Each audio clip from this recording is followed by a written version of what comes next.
Do you know what it feels like to feel like you'll die before you ever truly get a chance to live? Or that you have to make the most of today because tomorrow's uncertainty lies in your ability to take pills. For a long time, I struggled to find my place within this world. As a little girl, I always knew something about me was different. Late nights before bed, Mama would call me in the kitchen to give me medicine, and for years I questioned why this could possibly be. Why out of all my friends and cousins, none took medicine like me. And then the day finally came, my life would change, sitting in the kitchen. It was finally time to talk about the reason why all my life I had felt different, my eyes wide, ears sharp, curious to see. Too young to really understand the words, "You were born with HIV." I didn't know it then, but those words would forever follow me. From that moment forward, something changed within my whole dichotomy. For years moving forward, I struggled with finding the true essence of me, looking in the mirror, finding it hard to stomach my reality like, this can't be life. Will I ever find love or be someone's wife? I mean, this is a lot for me to carry. Do I really expect of all the girls to choose from, I'd be the one to marry? For years, these thoughts replayed in my brain, taking shots at my self-esteem like bullets to a frame. Doubt, worry, and fear had become my middle names, and fighting with myself was becoming a losing game. My social circles echoed stigma, riddled in ignorance, and for a moment in time, I struggled with indifference, sleep to my ability to make impact. Intimidated by labels that degraded my very being, I wasn't what HIV was supposed to be. Beautiful, confident, and bold, I didn't fit the stereotype. Sick and bedridden, pain and grief-stricken, I was different.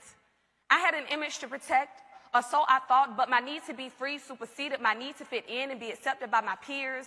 My truth became too heavy to carry or to hide, and that once felt indifference started to subside because clearly this disease was bigger than me, so I developed a sink or swim type of mentality, to live or to die, to crumble or to thrive. Thrive with these gifts I've been bestowed from the top of my crown to the tip of my toes. I echo what it looks like to use my voice as a river of healing, turn my pain into passion that's giving, love that is uplifting, power that is freeing, joy that is gleaming and contagious, overcoming obstacles seemingly outrageous, courageous in my ability to walk in and stand in my truth, all while showing what this black girl magic do. Leave it to me to be the generational chain breaker, way maker, and creator like many other black women I see. I found purpose in my pain. Said if my life is to leave a stain, it won't be in vain. Let it be in remembrance of strength, courage, and wisdom, and what it looks like to come out on the other side of darkness and still shine bright. This warrior spirit born in me, just like it was born in you. Beautiful black and brown women sitting throughout this room. We are connected through our stories and our ability to pave the way for others to be great. Our undeniable fortitude in the way we walk, the way we talk, and the way we take up space. When I envision love, abundance, understanding, and truth, I see my reflections in you. I see a world where we thrive in our communities, unlimited and uninhibited, met with love and little resistance, where we are met with joy and peace, mental health support services, and permission to be free.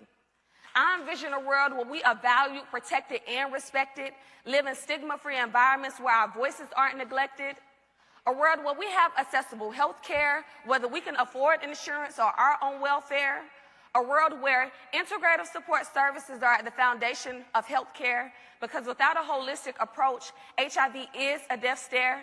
It is deeper than just being prescribed pills. It goes in vain if all my other barriers to receiving care fall on deaf ears. It is not just about the body. The body don't function without proper care of the mind or the soul. So I envision a world where we are treated from a holistic approach. A world where comprehensive sex education isn't taught when it's too late. It's up to date and medically accurate in all 50 U.S. states. A world where my first time learning about HIV isn't when I test positive or from pregnancy. A world where mother-to-child transmission is a rarity. I envision a world where our voices matter and we have representation in decision-making surrounding policy matters. But not only that, but that we also get paid for our time because our expertise and experiences are invaluable, so getting paid is the bare minimum line. I envision a world where we don't just survive getting hand claps and back claps for being strong and resilient, because most of us have faced insurmountable adversity, met with resistance that just so happened to birth strength and resilience.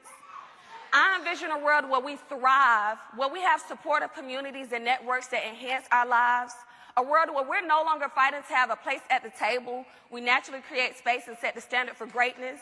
The strength of our spirit speak for us when we walk in rooms. Our magnetic boldness is impossible to remove. A world where we unapologetically walk in and stand in our truths. I envision this for you. I envision this for me, to show the world what it looks like to unapologetically thrive with HIV.